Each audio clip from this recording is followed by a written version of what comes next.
Yang pertama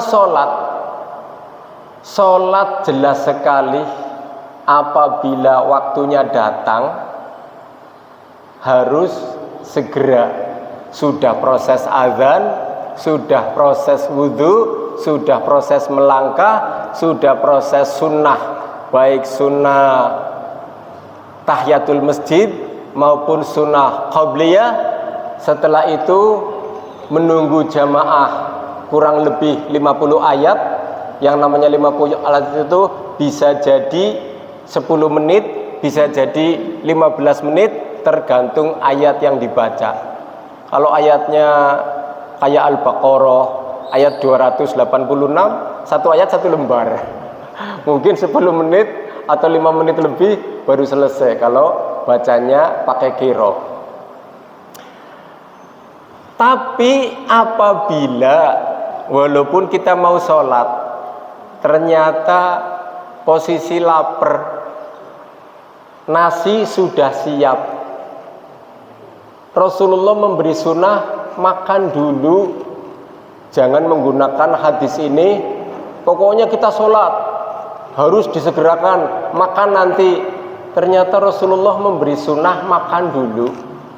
Kalau sudah lapar, nasinya sudah siap. Atau bahasa lain, posisi lapar sudah di warung, udah nggak apa-apa. Walaupun dengar adzan, silahkan orang lain melaksanakan sholat jamaah, kita di warung laksanakan makan, selesaikan. Ini baru soal lapar. Belum lagi begitu kita mau sholat, ada tamu dari jauh datang, boleh terima tamu, karena tamu dari datang harus dimuliakan. Sementara Allah Subhanahu wa ta'ala maha tahu atas kesibukan kita. Barangkali tamunya mau segera pulang atau mau proses yang lainnya biar kita tahu. Karena kalau jauh-jauh ditinggal sholat dulu, ternyata tamu lagi ngejar waktu mau pulang ke tempat lain. Contohnya kalau lagi bagi undangan, kan ini kalau lambat 2 orang, lambat 3 orang, 10 menit kali 3, setengah jam, sudah lambat setengah jam. Ternyata boleh menemui tamu, mempersilahkan tamu. Baru nanti tamunya suruh milih, apa kita mau sholat bareng atau kita ada keperluan yang mendesak, ada apa infonya. Baru tamu itu menyampaikan, ya udah nggak mendesak, lebih baik sholat bareng. Atau lagi mendesak, sekarang akan saya sampaikan. Baru tamu menyampaikan.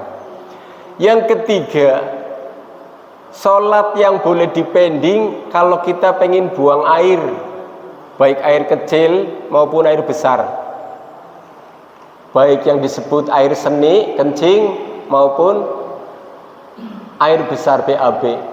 Jadi boleh dipending. Jangan sampai kita menggunakan dalil kaku, saklek, taklid. Pokoknya sholat jamaah dulu, tahan aja kentutnya, tahan aja kencingnya, tahan aja beraknya. Itu namanya kaku, saklek, taklid di dalam menggunakan dalil. Karena Rasulullah kalau hal urusan ibadah nunggu longgarnya hati, tidak memaksa. Yang keempat, apabila waktunya sholat tetapi kita melihat ada orang butuh pertolongan, kalau bahasa lain mungkin musibah. Masa melihat orang musibah lalu kita mengatakan wajib melaksanakan sholat di awal waktu, ditinggal orang musibahnya? Ini namanya nggak paham dalil. Jadi walaupun dalilnya sahih, walaupun dalilnya mutawatir, kalau digunakan oleh orang nggak paham jadi salah. Maka tolonglah orang yang butuh pertolongan, karena lagi mendesak, apalagi musibah. Melihat orang tabrakan, lihat orang kecelakaan, masa tinggal pergi, kecuali ada orang lain nolong, nah itu beda lagi. Oh, sudah banyak yang nolong, nah itu beda lagi. Lumrah, wajar, normal. Ini perkara sholat.